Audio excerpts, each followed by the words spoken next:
Hi, it's Sandy Wiley. And on the subject of mental health, I bet you guys never knew that I'm a hypochondriac. That's right, the word is hypochondriac. And I have a wonderful story to tell you in the past that goes along with that. Since I've been opening up so much to my subscribers here on YouTube, more than I've opened up to anyone in my life, really. So a hypochondriac is someone who thinks they're sick all the time, that they got some grave illness. That's why I'll never look at symptoms of something, because if I look up the symptoms, then I'll just think I have it, right? Also, if someone else um, gets sick, like the time when my aunt had a terminal brain tumor, every time I got a headache or felt dizzy from an anxiety attack, I would swear to God that I had a brain tumor, because she died of a brain tumor at 55 and I'm 57. Well, I mean, I'd get panic attacks at work, and I'd be calling my doctor's office, all worried and excited, saying, "Oh my God, I got dizzy. Does that mean I have a brain tumor?" And my doctor was really nice. It was the lady doctor at that time, my gynecologist, and she said, "No, you just have an anxiety. But I had, I had severe hypochondria back in my 20s. I still have it, but I had it really, really bad in my 20s and 30s. Now I'll tell you this one incident of how bad I had it. So I don't know why. That's why. That's right. My grandmother died of colon cancer, and it looked like my father had colon cancer too. And I really was worried that I had colon cancer. So I started doing, when you go to the doctors and they feel your belly, um, the doctors know what they're feeling and, what they're doing because, well, they're supposed to, right? When they give you a physical exam, they feel your stomach as part of the exam. Also, they might, feel your breast for a breast exam. They do a up and down body check on you, right? If you go for a physical.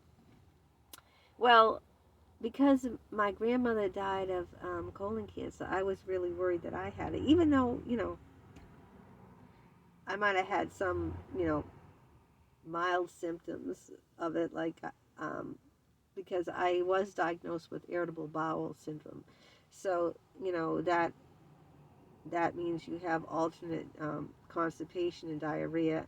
And I often would have diarrhea, and that's a symptom of colon cancer too, along with other symptoms. But see, I was so worried about that because I was a hypochondriac. I thought I had every illness out there. That because when my grandmother died of it, I did a body check on myself.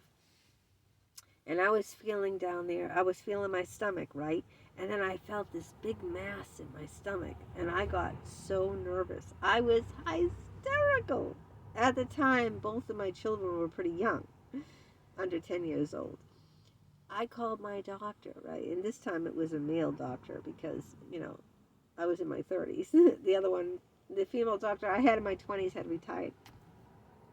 And I was hysterical. I said, I have to come in your office right now. Like, not make an appointment and everything. You need to see me now. You need to see me ASAP. I have a huge tumor.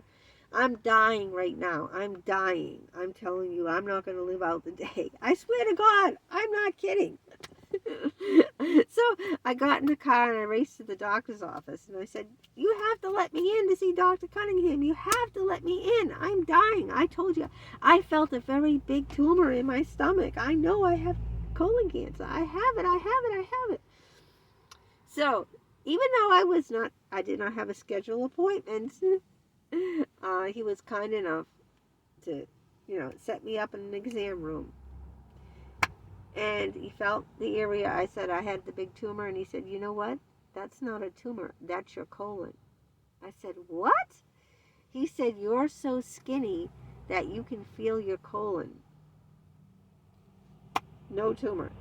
That was just my colon, but it really felt like something was there, like it was a tumor. I was so embarrassed. Oh my God, I was so embarrassed. Like, I'm being hysterical on the phone with the receptionist, being hysterical, running in the office. I don't have a doctor's appointment. I'm telling everyone I'm dying, and that I felt a large tumor, and it was my colon because I was so skinny. I could feel my organs. It doesn't get worse than that, people. It doesn't. That's why I don't look up symptoms. Like, I've had a bad cold this week, you know, and I thought, oh my God, I have COVID. Even though I got vaccinated, and I got the booster too. Um, I got one of the boosters. I didn't get the second one.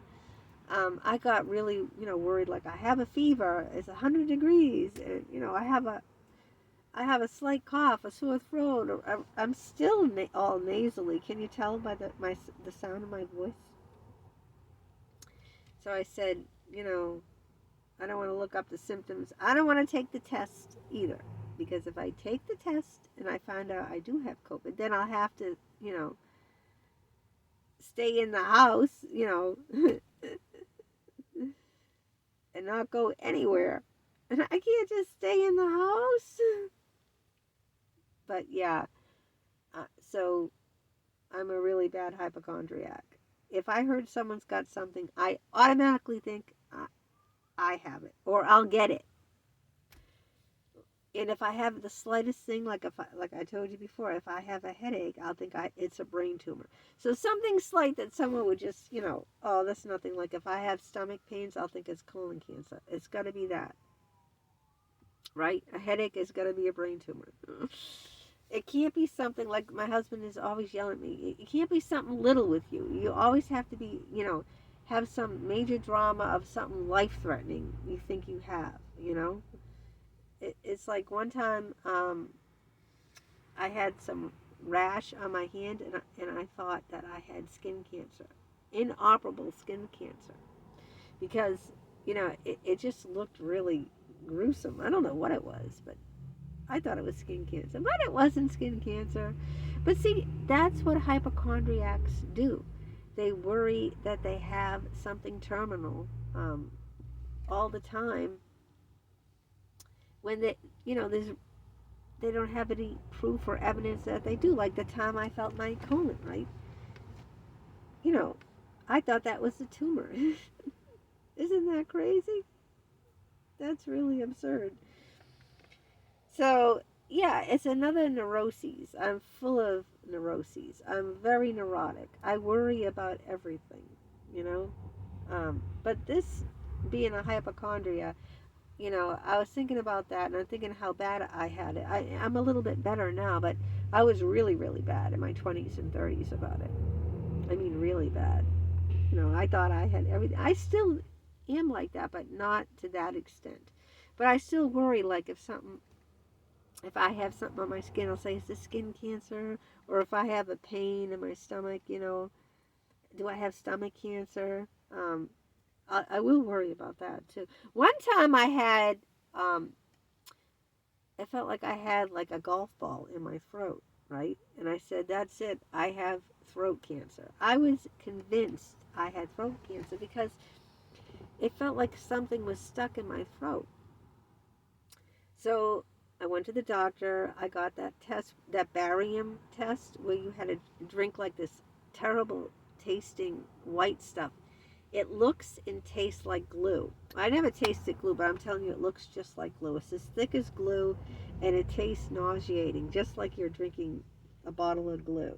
And then you go in and they give you an x-ray, and they can see if there's any blockage there. That's a barium test. I think if you read Curious George Goes to the Doctors, I'm pretty sure in that story, because I'm a mother, I have little kids, and I was a preschool teacher too, so they gave Curious George the barium test. And they found out no blockage, that I had GERD.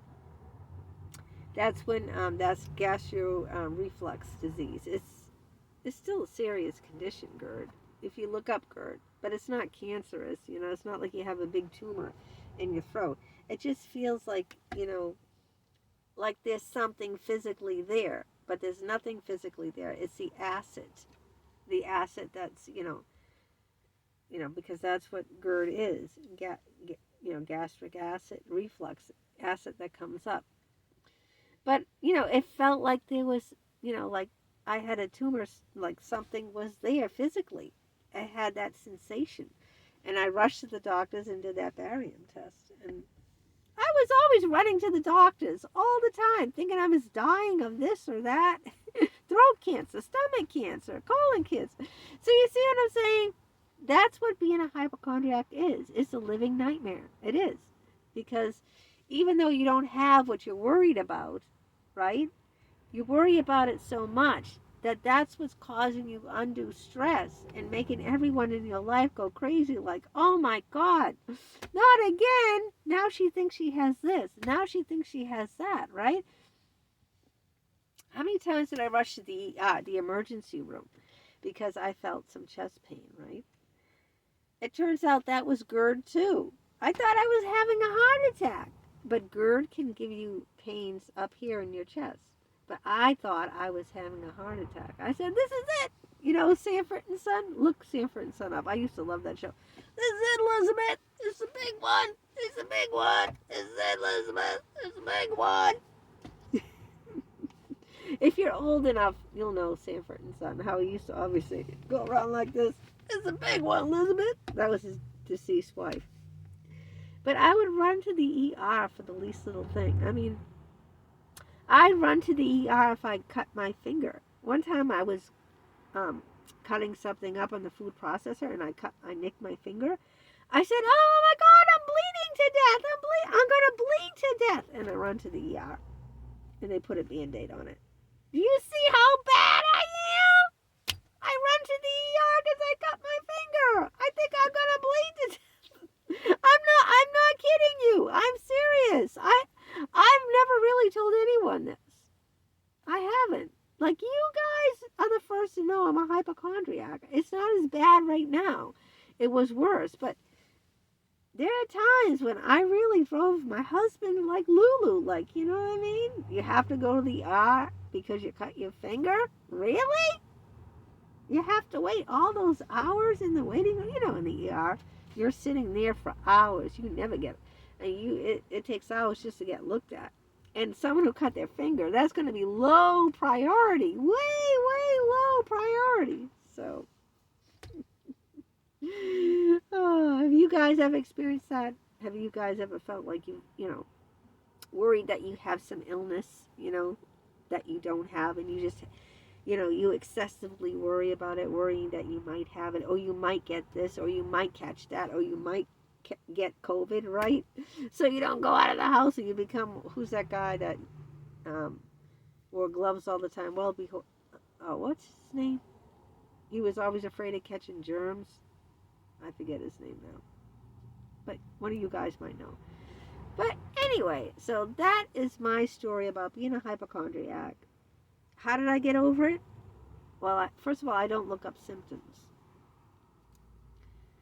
If an ad comes up, if you have this or this, when you're on your computer and you're scrolling, I just scroll past that. I will not look at that stuff because I'll think I have it then. So I try to avoid that. I try to, tell myself, okay, I might have a stomach ache today, but, it's not going to stay around. If it was cancer, I'd have pains every single day. You know what I mean? Because that would be a symptom that wouldn't go away. If something goes away, then, it's safe. I try to tell myself that too. So that's how I help myself. And I stay very, very busy. So I don't think of anything. I stay very busy by putting out all these YouTube videos for you guys every day. Sometimes twice a day, 7 days a week. And I'm writing, and I'm going to come up with another poetry book in another month because I'm almost up to 200 pages. So I stay very busy. So my mind don't focus on all the crazy things. Obsessed with these thoughts that don't go away. It's an obsession. These obsessive thoughts that tell me, like, you got this, you got that, you're going to die. You're going to die of this, you're going to die of that. just keep myself busy and letting you guys know what's going on. So if you have experienced anything like that, where you've worried that you had something to the obsessively worried and concerned about your health, let me know. Let me know what's going on with you. And if you like this video, give it a thumbs up. Okay, take care.